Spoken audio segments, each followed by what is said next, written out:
इंसान के साथ हो रहे अन्याय को न्याय व्यवस्था द्वारा न्याय देने की परंपरा हमेशा से चली आई है। लेकिन कुछ लोग होते हैं जो अपने साथ हुए अन्याय के बाद न्याय व्यवस्था पर भरोसा नहीं कर पाते। जो लोग कानून को हाथ में लेकर अपना बदला खुद लेते हैं, उनकी समाज में दो तरह की छवि बन जाती है। दस्यू रानी फूलन देवी एक ऐसा ही नाम है जो सोचने पर मजबूर कर देती है कि उसके बारे में कैसी राय बनाना उचित रहेगा। कुछ के लिए फूलन देवी सच में देवी थी, तो कुछ के लिए आज भी वह एक कुख्यात डकैत और कई लोगों की हत्यारन है।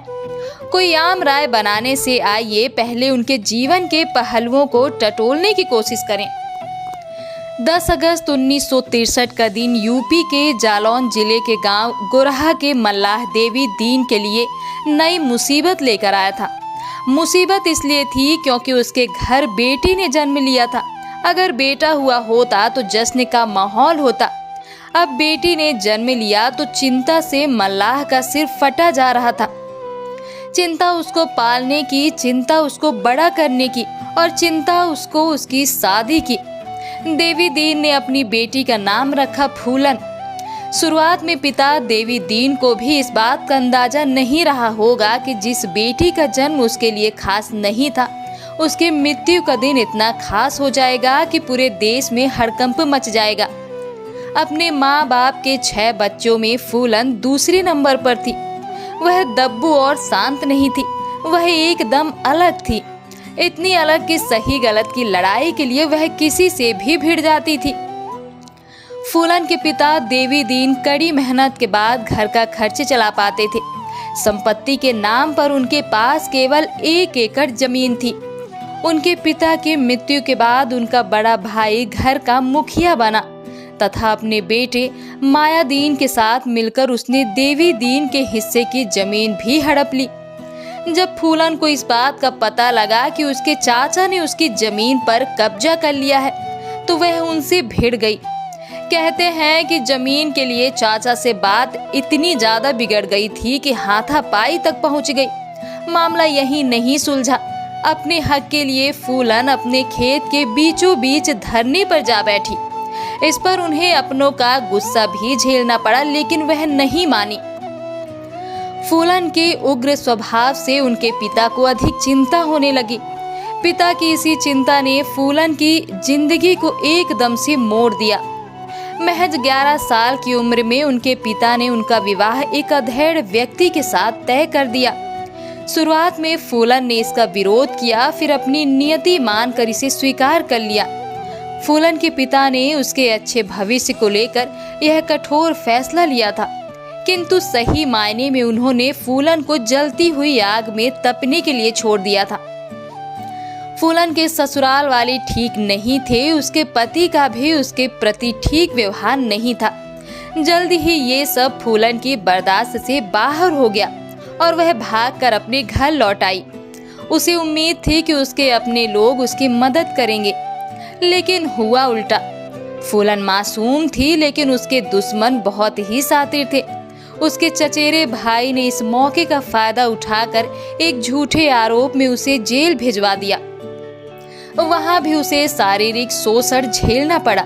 जैसे तैसे वह जेल से निकलने में सफल रही। किसी तरह उसका जीवन स्थिर हो जाए, इसके लिए पिता ने कोशिश करके उसे दोबारा से उसके पति के घर भेज दिया, किंतु उनका व्यवहार फूलन के प्रति नहीं बदला और उसे मजबूरन दोबारा ससुराल छोड़ना पड़ा। परिस्थितियों से तंग आकर फूलन एक ऐसे रास्ते पर निकल पड़ी जहां से वापसी संभव नहीं थी। 20 साल की उम्र में फूलन को अगवा कर उसका बलात्कार किया गया। इससे पहले शादी के नाम पर भी वो कई साल से इसी पीड़ा को झेलती आ रही थी। पुलिस की मदद लेने का अंजाम वह पहले ही भुगत चुकी थी, सो इस बार उसने हथियार उठाने का फैसला कर लिया।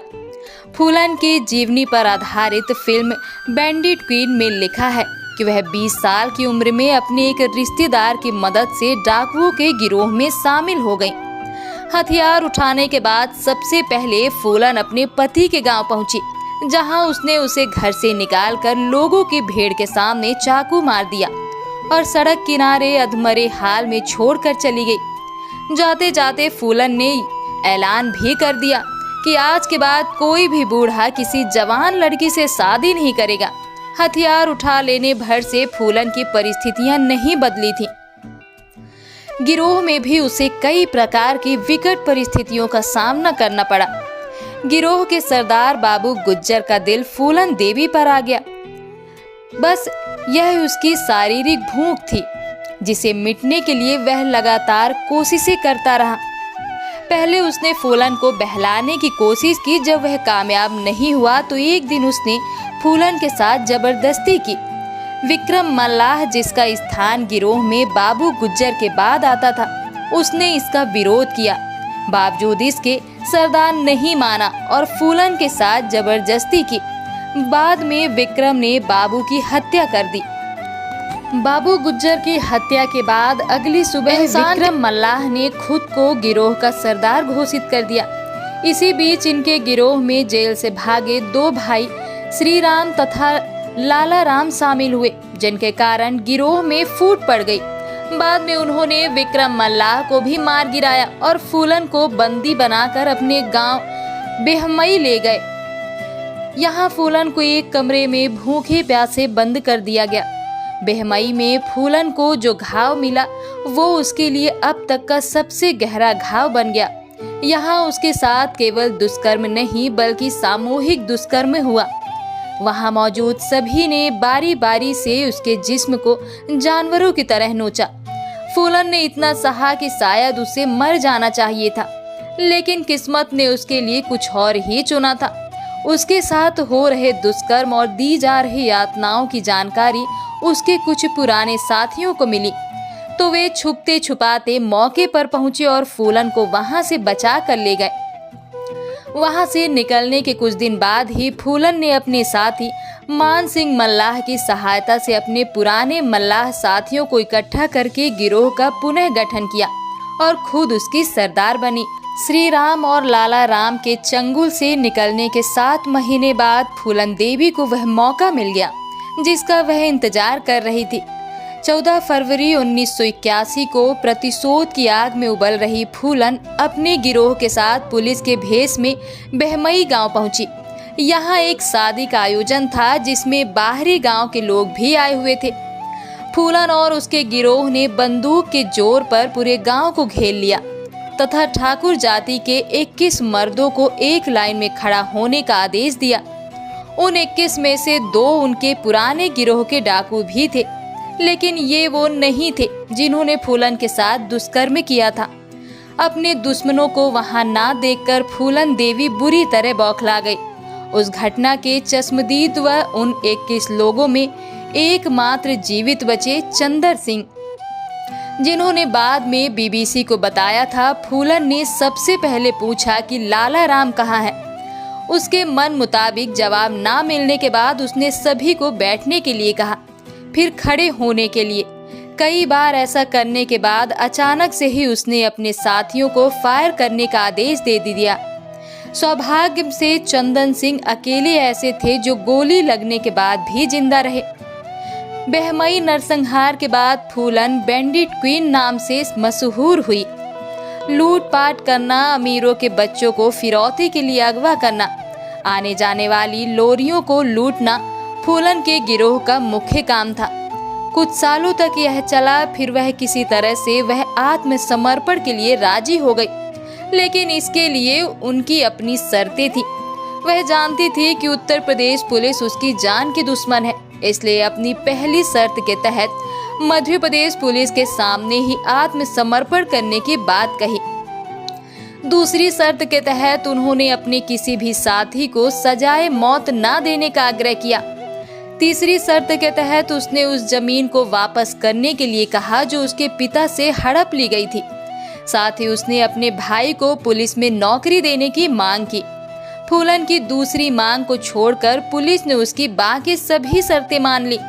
इस तरह फूलन ने 13 फरवरी 1983 को मध्य प्रदेश के भिंड में आत्मसमर्पण किया। फूलन देवी पर 22 कत्ल, 30 लूटपाट तथा 18 अपहरण के मुकदमे चलाए गए। इन सभी मुकदमों की कार्यवाही में ही 11 साल बीत गए। सन 1993 में मुलायम सिंह की सरकार ने उन पर से सारे मुकदमे हटाकर उन्हें बरी करने का मन बनाया। यही नहीं, 1994 में उसे रिहा कर दिया गया। अपना अधिकांश जीवन बीहड़ और जेल में गुजारने के बाद सन 1996 में फूलन ने राजनीति में जाने की राह बनाई। समाजवादी पार्टी के टिकट से मिर्जापुर की सीट जीतकर वह सदन का हिस्सा बनी। उसका 2 बार जीतना यह दर्शाता है कि कहीं न कहीं उसने जनता के दिल में अपनी जगह बना ली थी। किंतु कहते हैं ना कि अतीत किसी का पीछा नहीं छोड़ता, वह किसी न किसी रूप में सामने आ ही जाता है। 25 जुलाई 2001 को उनकी आवाज के सामने ही शेर सिंह राणा नामक व्यक्ति ने उसकी गोली मारकर हत्या कर दी। हत्या के बाद शेर सिंह राणा ने इस बात को स्वीकार किया कि उसने फूलन देवी को मारकर बेहमई नरसंहार का बदला लिया। उसने यह भी कहा कि उसने बदला लेना भी फूलन देवी से ही सीखा। फूलन देवी को लेकर लोगों की अलग अलग राय है। कुछ है उसे नरसंहारक के रूप में देखते हैं, तो किसी के लिए वो दुष्टों का नाश करने वाली देवी थी। लेकिन यहाँ हमें पहले ये सोचने की जरूरत है कि फूलन देवी ने अपने जीवन में जो भी किया उसके लिए दोषी किसे माना जाए। उसके पिता को, जिसने छोटी सी उम्र में उसे एक अधेड़ के पल्ले बांध दिया, या उस पुरुष का जिसने एक बच्ची पर दया नहीं की, उन दरिंदों को जिसने फूलन को लगातार नोचा, उस प्रशासन को जो फूलन को न्याय दिलाने में असमर्थ रही, या फिर खुद फूलन को।